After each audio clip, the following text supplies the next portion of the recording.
beg to move. Proposed after clause 78, insert the new clause as printed on the marshal list. I'll be very brief in supporting that speech in this amendment, not because I don't feel passionately strongly about it, I do, but first of all out of a late evening act of charity to the crowds who are still with us this evening, and secondly because the purpose of the amendment was explained so clearly by the Noble Lord a moment or two ago. I perhaps don't spend enough time praising the government for things it's done. But I do praise without qualification the lifeboat, the BNO passport scheme, which I think was imaginative and has been set out, has been pursued with considerable competence by the government. One result is the last 3 months, 90,000 Hong Kongers came to live in our country, overwhelmingly in heads of household, young professionals. The latest figures in Hong Kong suggest that the number of people working for medical services, the number of doctors has decreased by 5%, the number of nurses by almost 8%. There's been a huge drop in the number of teachers, 1,000 I think, and most of them have come here. It may be a matter of amazement to the Chancellor that fewer of the young entrepreneurs have come here than have gone to Australia and Canada and the United States. But nevertheless, we've had a number of people coming here who are going to make a huge contribution to our society. And what the amendment before your lordships does is to repair a hole in this lifeboat. And it's very important, I think, to do so for the reasons which the Noble Lord has just made clear, which I'll refer to again in a moment. Why is this lifeboat necessary at all? We know, shortly before he became the Trade Minister, the Noble Lord referred to the strong authoritarian guidance which had been offered to Hong Kong by Xi Jinping, which he said was very good for banks. Might be good for banks, so that's questionable, not very good for people. And it's gone rather beyond strong authoritarian guidance. We know what's happened. We know that there's been a vengeful and comprehensive assault on all the freedoms that we associate with an open society. Freedom of speech, journalists locked up, proprietors incarcerated, newspapers whose funds have been frozen, anybody who protests locked up, people locked up for wanting to light a candle to mark the June the 4th vigil of Tiananmen every year.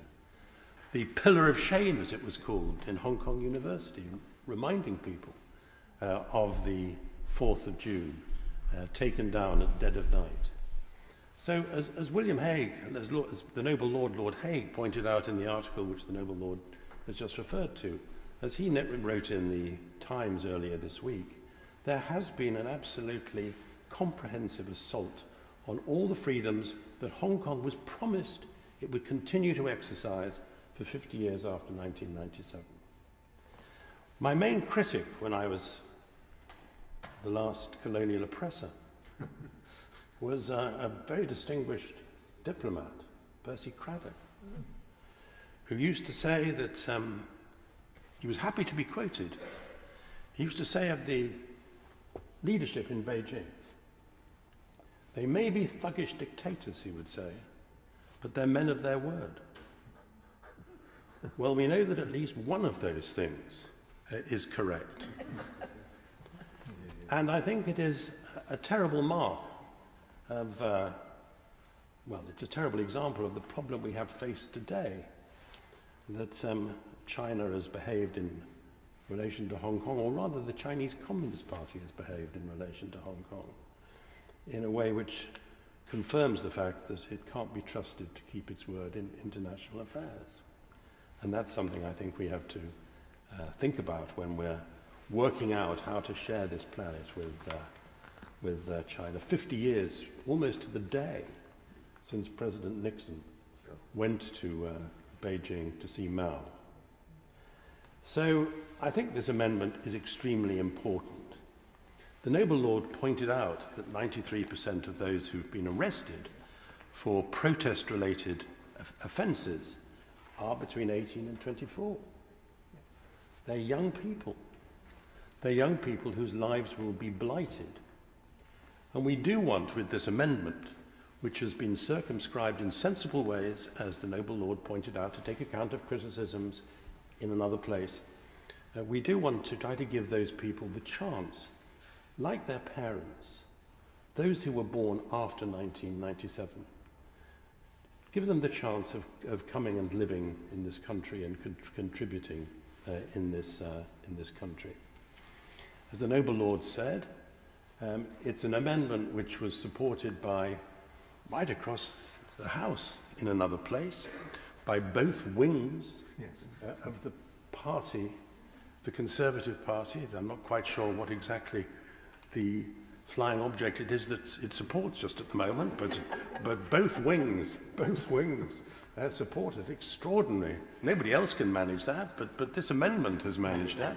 So I hope it can be accepted in due course in the House as well. I think it would be a wonderful way of us making absolutely clear what our commitment to Hong Kong, what our commitment to our last imperial responsibility has become. And I just want to say two related things at the end.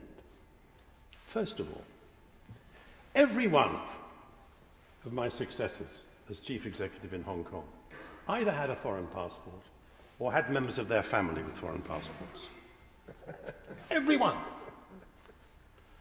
The present chief executive had a British passport, which she gave up to become chief executive. Her husband has a British passport. Her sons have British passports. Now, I'm not against that.